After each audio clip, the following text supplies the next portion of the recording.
Welcome to Section 420, Talkin Yankees. So we're at the midpoint of the season. The Yankees the season, not saying spiraling down, but kind of still trending downwards a little bit. Now, things were really horrific a couple of weeks ago, as you know, is when they got swept up in Fenway and people are calling for Cashman's head and Boone's head and all that stuff. Then the Yankees kind of bounced back a little bit. And then, of course, to finish out the first half of the season, big matchup coming up in Houston again, the hated Houston Astros. Again, the first time the Yankees been back there since the 2019, the playoffs, when we were a little cheating, stuff like that. So now, obviously, when the Houston came up to the Yankees Stadium early this year, that was kind of the Yankees' revenge. It took 2 out of 3. And, of course, all the cursing and F-bombs at Altuve, everyone loved it. Yankee fans were rude, but in a good way, throwing garbage cans on the field and stuff like that. So now this is going to be a little interesting, different now the Yankees playing in Houston with in front of their fans. And it's kind of a weird way to judge the series. Now, the Yankees, they won 2 out of 3, so you normally wouldn't complain about that. And there were some positives about it. Mainly the positive was Garrett Cole, who pitched a complete game shutout, a very dominating performance, 129 pitches, which, again, you don't see complete games anymore at all. And for Cole, it was a very important start. Just, of course, a couple of starts before that, hasn't been good, hasn't seen this as dominant. And, of course, that's comes right in the wake of all the stuff with, the spite attack and the substance on the ball. And then pitchers can't rub the balls up the same way anymore, and they're inspecting the ball. So is Cole a fraud? Did the Yankees waste $324 million on him? Now, Cole was always a great pitcher, and the Yankees were on his radar for a while. Looking at him, trying to bring him here a couple different times. Always a great pitcher with Pittsburgh, but from his ending with Pittsburgh and then that 1 year he had in Houston, he was just like God. So it's like, what changed with him? Was he using something? And then now that they bring the stuff up with the substance, wasn't that same pitcher anymore. It was more like the pitcher in his early years with the Pittsburgh Pirates, where, yes, a good raw arm, but not that godlike pitcher as we've seen. So, which was the real Garrett Cole. So that was kind of the big question with the start. And again, obviously, he pitched with Houston 2 years ago. So obviously, with them, it's just sort of like come back with, go back, get sort of his revenge. Hey, you didn't resign me, so now I'm going to dominate you. So again, it was a very important start with Cole, with all that stuff to be considered. And he just performed well. Again, other than throwing a no-hitter, a perfect game, you can't pitch any better than he did. So to discuss all this, I'm going to bring on my next guest. He covers the Yankees as well as the New York Giants for Elite Sports New York, ESNY. He also has his own podcast, True Blue, a New York Giants podcast. Mike Vivalo. Let's bring him on. Hi, Mike. Welcome to the show. Thanks, James, man. Great to be here. Now, people can follow you on Instagram at Team Vivalo, and also, you're a journalist for ESNY, Elite Sports New York. And, of course, you're a co-host of the podcast, True Blue, New York Giants podcast. If you're going to talk some Yankees, again, thank you and welcome to the show. Yeah, absolutely. Follow me everywhere, Team Vivalo, on Twitter, Instagram, TikTok, and True Blue Giants at the same spots. So that's where. But I do a ton of Yankee stuff, too. Elite Sports New York does a ton of Yankee coverage as well. And we're hoping that we have some positive Yankee coverage in the next couple months. Years ago, I hosted a radio show in Long Island. I used to live in Long Island. And it was a local, super local, but like old school radio, like a shack, like you see like in the movies, like this old, and it was like this old radio, but it was on air. And it was one night a week for 1 hour. So Sunday nights for 1 hour, I hosted it, and I did it for free. And we would just chat, and every now and then I'd get like a guest on if I could DM some, athlete or something to like call in. And really the only people that listened were like my dad and my, like my family and some friends. But I got a email address. I got Mike, at WGBB Radio or Sports Talk 1240 or something like that. I got the address, and it's a legit radio station. So just by that, I was able to start going to events and like covering them, doing interviews and being like, hey, I'd love to cover this for Sports Talk 1240, even though I worked 1 hour a week at this radio station. So I end up finding events in New York and using my email address to contact the people who ran the event and ask if I could come and cover it. Sure enough, I was very successful in doing that most of the time. I would say I had an 80% success rate in going to events. And then I would bring my iPhone, and here you go. Actually, this is a microphone that plugs into your iPhone, and maybe a friend of mine to do the video, and then start stockpiling these interviews with people who were there. And, in New York City, if you have a charity event for, like yesterday, I went to a good friend of mine, Otis Anderson from the Giants, his charity event, he's going to have 10 or 15 ex-players or maybe some current players or something like, so there's going to be, after you do it for a year or two, you're going to have a lot of great content. And I like implore you and your listeners and people who follow you, if they're into to media, just go out there and like, you can just like you did to me or something like that, or find email addresses. I think email is a little better. It's more formal than a DM, but DMs are now popular.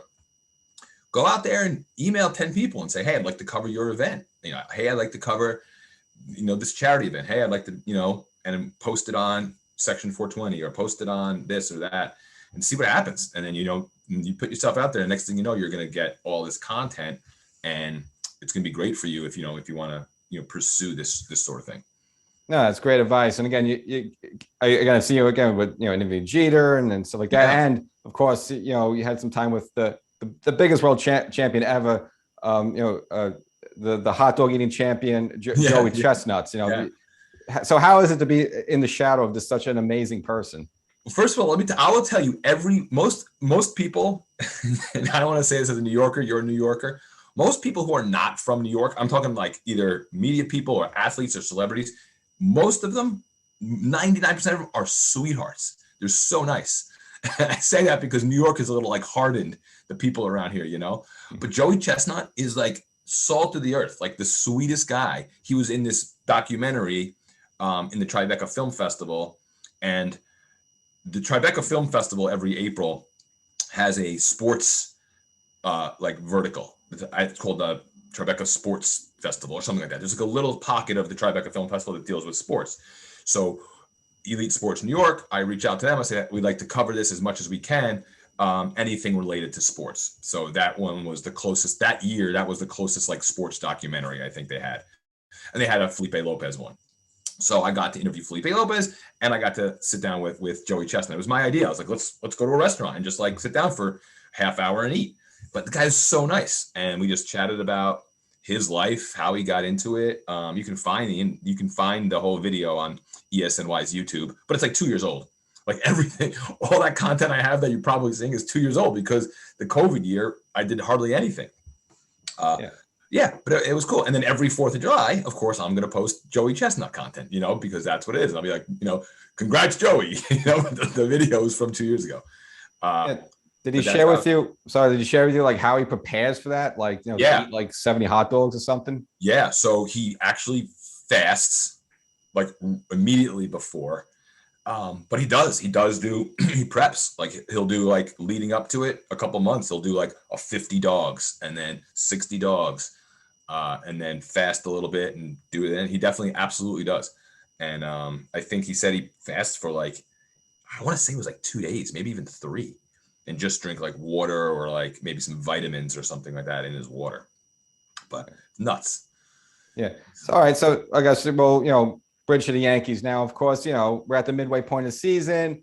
Couple games above 500. Very disappointing first half. But what do you see this team? I mean, you think this team can wake up in the second half, or you think it's so like Cashman's looking at this guy is like, you know what? I need to trade off some of these pieces and restock for the future.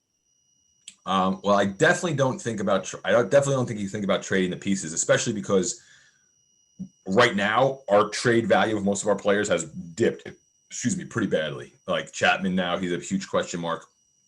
Even though his contract, he only has 1 more year, he could have been maybe like in May, an awesome trade block piece because he was like perfect for saves and he was doing great and no ERA, that sort of thing. And then June comes along and he can't find the plate. And maybe it's because of the sticky stuff. Who knows? But Chapman, Torres, Gleyber Torres, his numbers are extremely terrible this year. His value has fallen off a cliff. Are you going to trade Sanchez and Judge? So I don't think trading is what you're going to look at because I don't think we have great trade chips right now. Maybe Britton if he comes back healthy. But I do think, and a lot of people have been talking about this now, that's like the halfway point. So we're hearing a lot of chatter about this exact conversation. I think it's internally, the team is there. The team can do it. There's no question that the talent is on this team. There's no question in my mind. So internally, that's where I think you have to look to fix, like maybe get a more consistent lineup. Just get more consistent ABs from these guys. You're not going to win. You're not going to put up these gigantic numbers with Gardner and LeCastro as 2 of your outfielders. So you have to have these other guys play up to their potential. You have to have Voit bring back his last year when he led the league in home runs. I don't know what Aaron Hicks. You have to have Andujar hit. I don't know what Aaron Hicks is doing. You have to have Andujar hit or stay healthy. You have to have Gleyber Torres start hitting home runs and becoming a feared, number 3 batter like he was for a while there. So internally is probably our best bet. I'm always an optimistic guy. I can say there's talent here. We can do it internally. We can fix this team, or they can fix themselves. So that's how I'm looking at it. And talk to me at the end of August, but that's how I'm looking at it right now. I'm totally the same group, same boat as you. I feel it's like they got the players. They're a good team. Like we've seen these guys for the past 3 seasons. It's just very mysterious. Like why did it's not, hitting? Like why is Gleyber Torres falling off like this? Even DJ LeMahieu, who was getting, basically you can almost argue the MVP of not in the Yankees, but maybe the league for the past 2 years. But even he's not up to his standards. So I mean, I don't know. Do you think it's like an injury thing, a mental thing, or just all the stuff now with the spite attack and the substance on the baseballs? I mean, what is it? Well, batting averages are down across baseball. So it's a different game now, right? So the whole way they look at it, batting averages are down across baseball. You can go back to, well, first of all, Severino is not healthy. You don't know what Kluber is now. He's hurt again. He's been hurt for years, but he's hurt again. So our pitching is not really what we thought at the beginning of the season. You can go back to the 2 games, the game we just blew, the other game that Chapman blew, the other game that we lost we were up by 4 runs in the 9th inning and came back. You can go to like 5 or 6 games this season that could have easily just been wins that are losses. And then if that's the case, our record is 5 games better.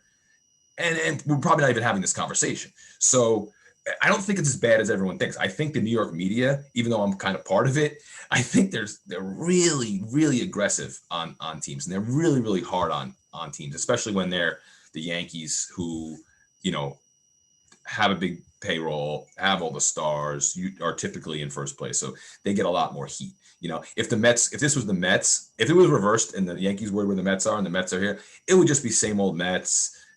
There wouldn't be any like, oh my God, this drama around the Mets, because it would be the same old Mets. It's drama around the Yankees because they're supposed to be in first place, because we've built this narrative in New York over the last however many years that the Yankees are always supposed to be in first place or there's a big problem. But baseball's it's a long season, and we could be having a whole different conversation in 2 weeks if we go 8-2, over the next 10 games. One of the Yankees that's actually having a good season, who's been hurt a couple past years, is Aaron Judge. Now, he's kind of a weird situation. He's 29 years old, but he hasn't really gotten that big payday yet. But at some point, the Yankees are going to have to make a decision on him. So, I mean, how do you think that goes? You think Judge, because obviously the Yankees aren't going to give him like a 10-year deal because he'll be like 40, and then that's not going to do that. But and you think, they work something out where maybe it's like a 6-year deal, but very front loaded, or you think Judge would be possibly entertained going somewhere else, to play for a longer contract?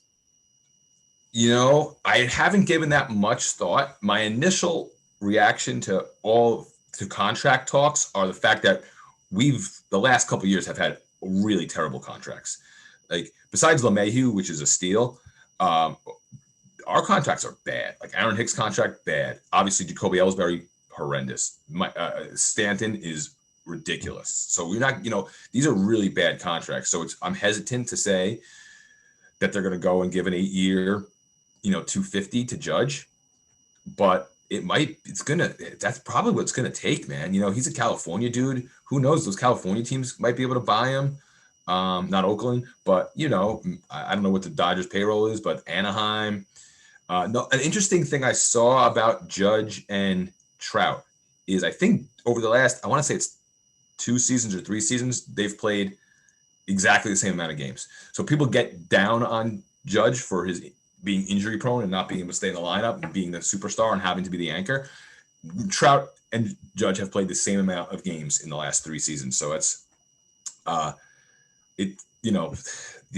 guy is the pulse of the team. He's obviously the star, and I'd love to keep him. But if we can work out something like you said, a front-loaded 6-year deal, I think that's pretty much the best the Yankees are going to do. He's going to come for the big payday, man, and it's going to be interesting to see who gets him. But because I see the way they're grooming him is like, the future Yankee captain, but you can't anoint someone that and then like he's gone for 2 years. So like you're gonna have to make a commitment to him. Yeah, I mean, the captainhood is a whole nother story. But yeah, I think captainship, whatever you call it, getting that. It's a whole nother story. But dude, you gotta be careful with these big contracts, man. You gotta be careful, especially with big boys like this. The dude is injury prone a little bit. He's a big boy. He's driven by power. Like if he doesn't have that swing, if he doesn't have his core, remember he had He had the oblique. Yeah, the oblique problem. That's been a problem for a bit. These are all question marks. Look at Giancarlo Stanton. Look at the Pujols. These big contracts when you're in your 30s, they don't really work out that for everyone, man. So you got to be very careful. But I hate talking about that stuff though, because I love Judge. He's been in the organization for a long time. My kids love him.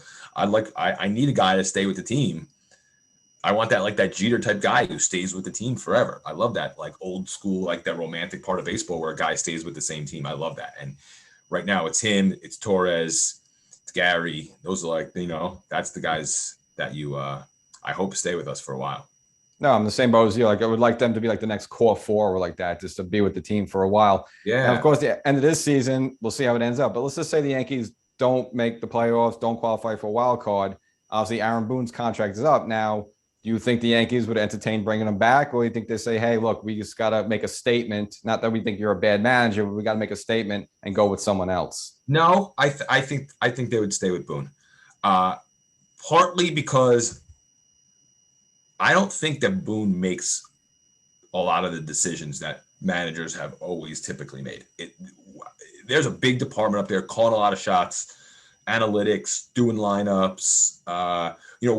Why didn't Chapman come in that game the other night?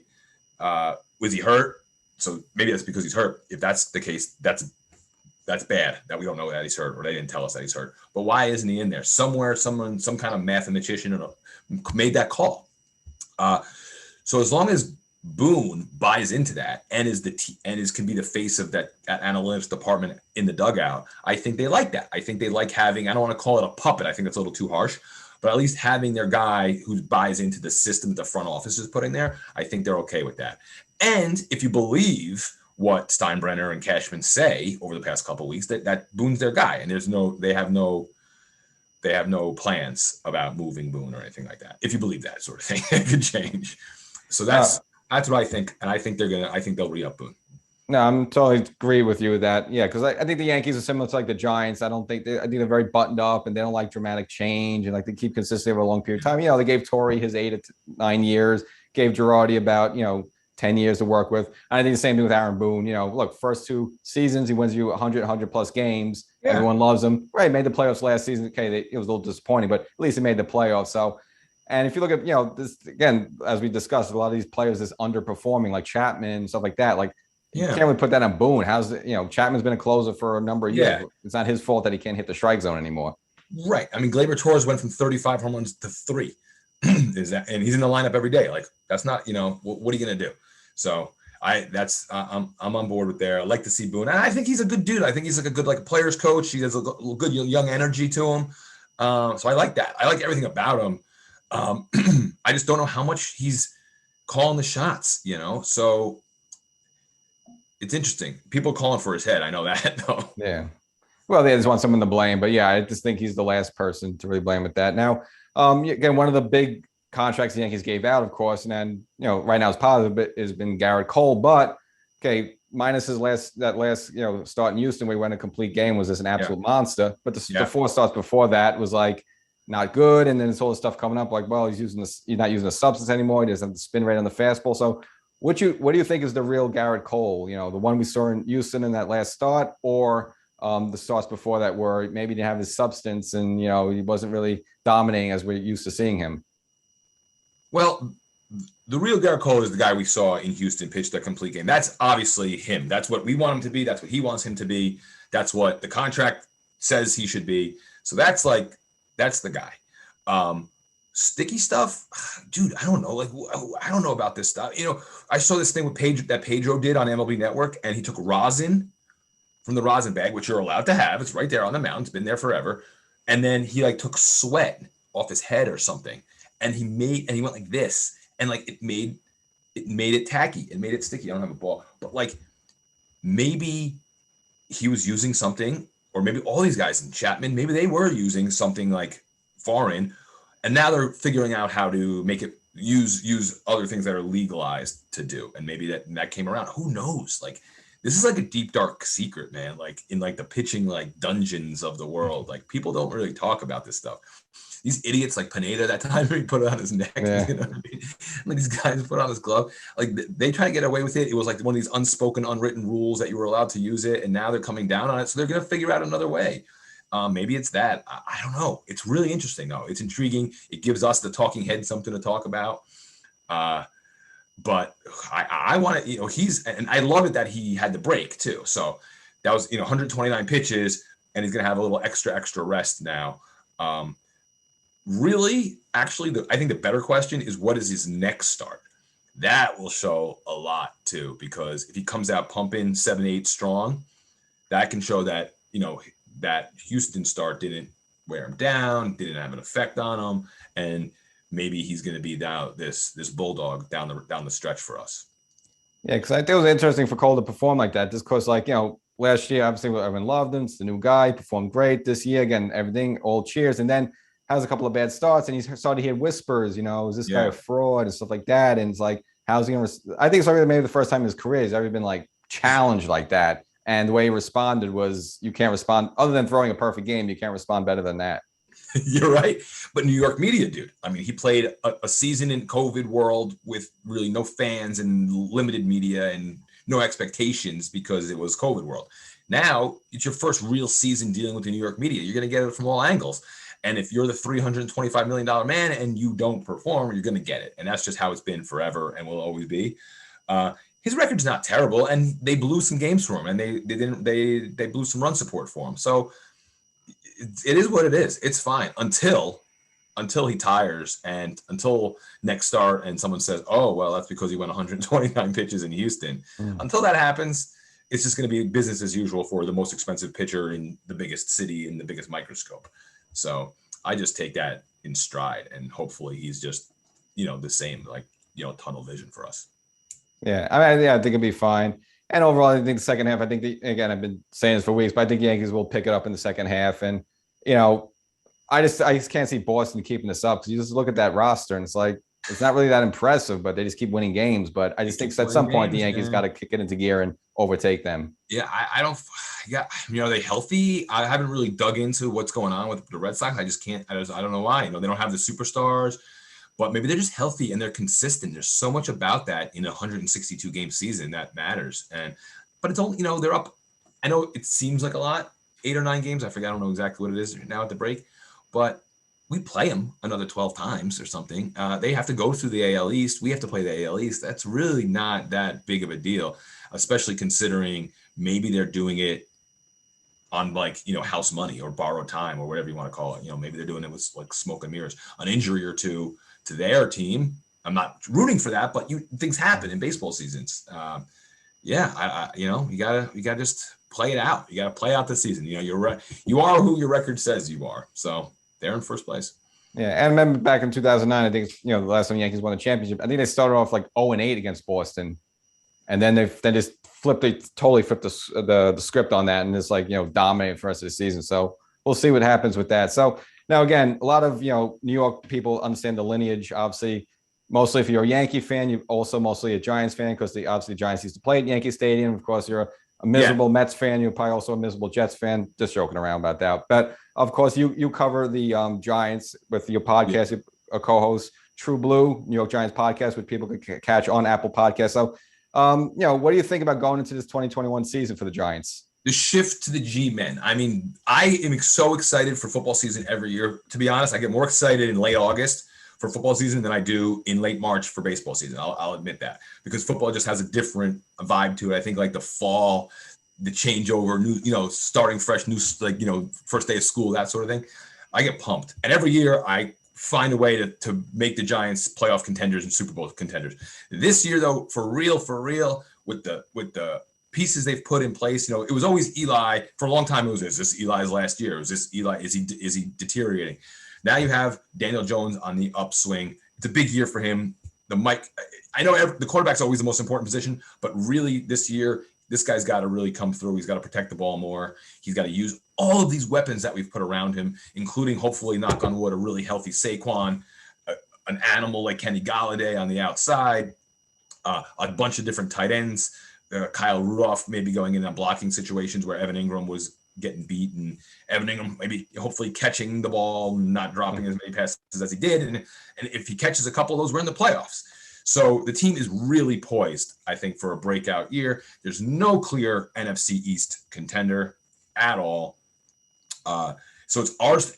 In my eyes, it's ours to lose. And in fact, we've been playing the underdog for the past couple seasons. I actually put the Giants as the front runner in the NFC East. So I'm actually nervous because I think we are the team to beat in the NFC East.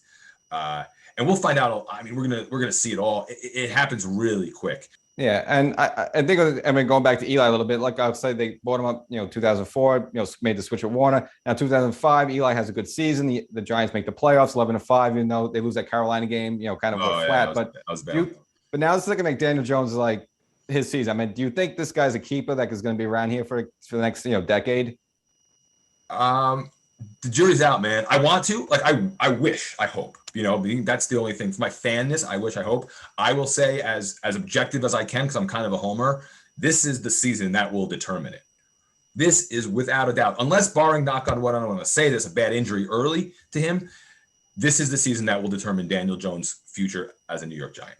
Plain and simple. There's no way around it. We have every weapon. You have a great defense. Every weapon you can want. You've been the quarterback for a year plus. It's your time. I just hope I could talk about this for days. I just hope the offensive line is there and holds up for him. I don't want him to be making excuses. I don't want to be the Daniel Jones excuse maker because the offensive line doesn't give him time. I hate that. So the weapons are there. Daniel Jones, time to shine. He's fast. He gets out of the pocket. You saw him run for a zillion yards before he got hurt last season. He can do that. He can make plays all over the place. He's athletic as anybody in the league, quarterback-wise, pretty much, besides like Lamar Jackson. And so that's it, man. It's his season, man. Let's do it, Daniel Jones. Time to shine, baby. Put up a shut up. No, I totally agree with you. And, we'll never – I don't think Daniel Jones may be the accurate throw that Eli was, but it's this good thing. But when Eli would try to run with the ball, it was like, he had like 2 bricks in his feet. It was disgusting to watch. And the way it is with the NFL these days, as a quarterback, you got to run. It's just the way the league is now. So, Mike, I appreciate you joining us and just sharing some insight on media matters and creating content. Again, people can follow you again on Instagram. Team Vivalo, and of course catch you on your upcoming football season around the corner with training camp. Apple Podcasts, True Blue, New York Giants podcast. Again, Mike, thank you for joining us. Season 2's coming out. Thank you, man. I appreciate this. Anytime. Let's do it again. Hopefully we're talking Yankees playoffs pretty soon.